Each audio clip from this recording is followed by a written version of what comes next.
बंगाल में सियासी रंजिश की ये घटना कोई पहली दफे नहीं हो रही है। आप ग्राफिक के जरिए समझिए कि बंगाल में कब कब हिंसा हुई है। पश्चिम बंगाल में सियासी हिंसा 22 मार्च 2022 बीरभूम में टीएमसी नेता की हत्या, हिंसा में अब तक 9 की जान गई है, जिसे आपने देखा भी। इसके अलावा अगर मैं बात करूं साल 2021 की, तो विधानसभा चुनाव के दौरान हिंसा हुई और उसमें 12 लोगों की जान चली गई। साल 2019 की बात कर लेते हैं। लोकसभा चुनाव के दौरान हिंसा में 12 से ज्यादा लोगों की जान चली गई। साल 2018 में पंचायत चुनाव के दौरान 65 से ज्यादा लोगों का कत्ल हुआ।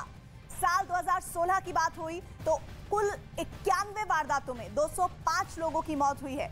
यहीं आगे बढ़ते हैं तो 2015 कुल 131 वारदातों में 184 लोगों की मौत हुई है। साल 2013 यानी 9 साल पहले राजनीतिक रंजिश में 26 लोगों की मौत हुई है। साल 2008 में पंचायत चुनाव के दौरान हिंसा में 19 लोगों की मौत का दावा किया गया है। तो ये तस्वीर सामने आ रही है किस तरह से कि लोगों का जो मरने का सिलसिला है पश्चिम बंगाल में, वो बीते 10-1 सालों में बहुत तेजी से बढ़ रहा है और कभी ये सिलसिला थम ही नहीं रहा है। वहीं तृणमूल कांग्रेस बीरभूम में हुई हिंसा को हादसा मानने में लगातार जुटी हुई है, यानी ये बताने चाह रही है कि वो सिर्फ महज एक हादसा था। और बीरभूम में टीएमसी के जिला अध्यक्ष अनुव्रता मंडल ने न्यूज 18 से फोन पर बात की है। बातचीत में उन्होंने कहा कि शॉर्ट सर्किट की वजह से टीवी में आग लगी और यह हादसा हुआ।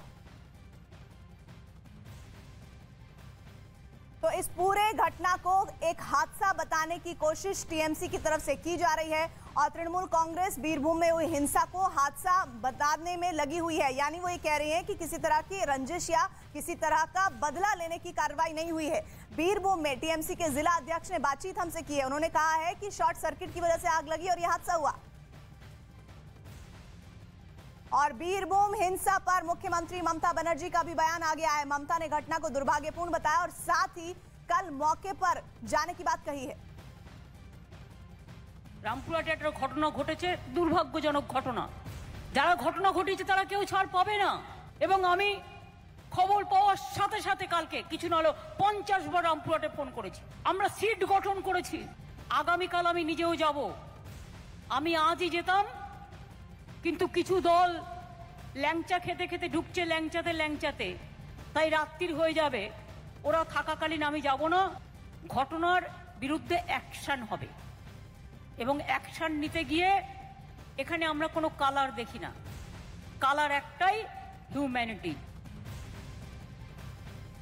कई बार वो लोग पॉलिटिसाइज करते हैं, प्रोपेगेंडा मशीन चलता है, हमारे दोस्तों का भारतीय जनता पार्टी का आईटी सेल चलता है।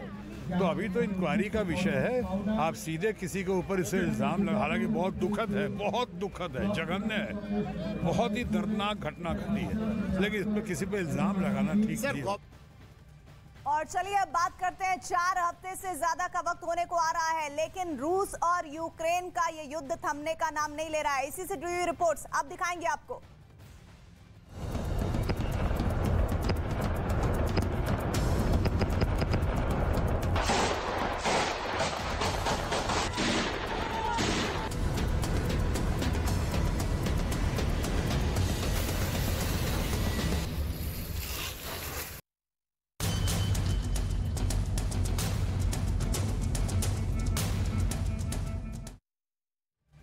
चार हफ्तों के बाद अब ये बात सामने आ रही है कि सावधान, आगे परमाणु युद्ध है। ये हम क्यों कह रहे हैं, आइए बताते हैं इसके पीछे की रिपोर्ट क्या बता रही है। यूक्रेन के मारिउपोल में रूस और यूक्रेन की सेना के बीच आमने सामने की फायरिंग हो रही है।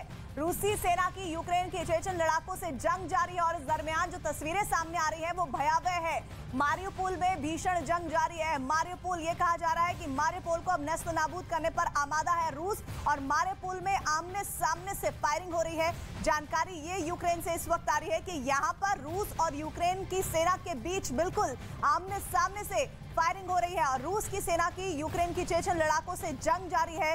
चेचन लड़ाकों के साथ इस पूरे मामले में कहा जा रहा है कि यूक्रेन अपने आप को काफी हद तक मजबूत समझ रहा है, लेकिन ये आमने सामने तस्वीरों के जरिए समझिए फायरिंग हो रही है। आलम क्या है अब किस तरह से ये पूरा जो वॉरफेयर है वो आमने सामने आ गया है, यानी रूस और किस तरह से यूक्रेन में चेचन जो लड़ाके हैं वो आमने सामने से फायरिंग करके इस युद्ध के 28वें दिन दिख रहे हैं, जो बता रहे हैं कि आने वाले हाल फिलहाल के दिनों में ये युद्ध थमने वाला नहीं है।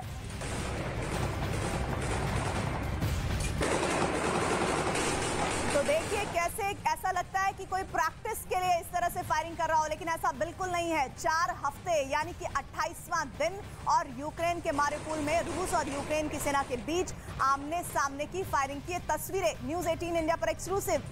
रूसी सेना की यूक्रेन के चेचन लड़ाकों से जंग जारी है और किस तरह से पेड़ के पीछे छुपकर ये फायरिंग की जा रही है देखिए। और ये रिहायशी इलाका सा ही नजर आ रहा है जो अभी तक पूरी तरह से तबाह हो चुका है, क्योंकि एक के बाद एक, चाहे बमबारी की बात हो, मिसाइल अटैक की बात हो, वो रूस की तरफ से यूक्रेन पर बरसाए जा रहे हैं। और मारिउपोल में बीते 3-4 दिन का आप घटनाक्रम देखेंगे।